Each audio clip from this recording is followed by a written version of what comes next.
नमस्कार, आप देख रहे हैं केकेएफ न्यूज। दिल्ली से इस वक्त की बड़ी खबर। आप कहीं जाने अनजाने में तिरंगे का अपमान तो नहीं कर रहे? जाने ध्वजारोहण से जुड़े सभी नियम। 15 अगस्त 2023 को पूरा देश 76वें स्वतंत्रता दिवस समारोह मनाएगा, जिसकी तैयारियां शुरू हो गई हैं। स्वतंत्रता दिवस मनाने के लिए राष्ट्रीय ध्वज फहराना एक महत्वपूर्ण प्रक्रिया है। हमारा ध्वज राष्ट्रीय गौरव का प्रतीक है और गरिमामय राष्ट्रीय प्रतीकों में से एक है।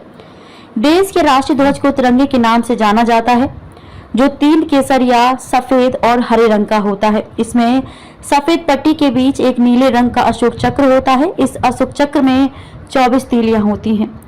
हमारे देश में तिरंगे का बहुत अधिक सम्मान किया जाता है। देश के तिरंगे को फहराना कोई आम ध्वज फहराने जैसा नहीं है।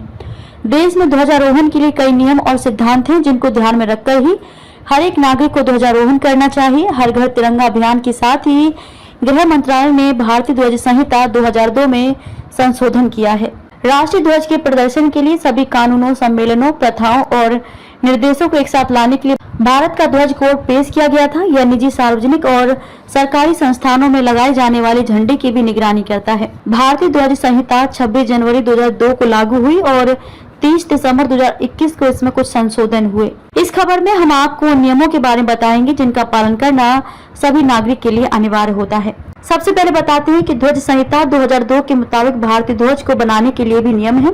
आम शब्दों में कहें तो हम किसी भी आकार और अनुपात में भारतीय ध्वज को डिजाइन नहीं कर सकते हैं। संहिता के मुताबिक राष्ट्रीय झंडा आकार में आयताकार होना चाहिए, जिसका अनुपात 3:2 होता है। भारतीय ध्वज संहिता के मुताबिक भारतीय ध्वज को लेकर कई नियम और सिद्धांत हैं, जो आगे जानते हैं। जब तिरंगे को किसी अन्य देश के राष्ट्रीय ध्वज के साथ फहराया जाता है तो उसे दूसरे ध्वज के बाईं ओर रखा जाना चाहिए। हालांकि जब तिरंगे को संयुक्त राष्ट्र के झंडे के साथ फहराया जाता है तो उसके दोनों ओर फहराया जा सकता है। किसी भी व्यक्ति या वस्तु को सलामी देने के लिए भारतीय ध्वज को नहीं झुकाना चाहिए। हालांकि किसी कारण यदि सरकार सार्वजनिक आदेश देती है तो इसे आधा झुकाया जाता है। तिरंगे का इस्तेमाल किसी पोशाक, रूमाल या वर्दी के लिए नहीं किया जा सकता है। झंडे पर किसी प्रकार के अक्षर नहीं होने चाहिए। झंडे का प्रयोग किसी प्रतिमा या स्मारक को ढकने के लिए नहीं कर सकते हैं। झंडे को जानबूझकर जमीन को छूने और पानी में डूबता नहीं छोड़ना चाहिए।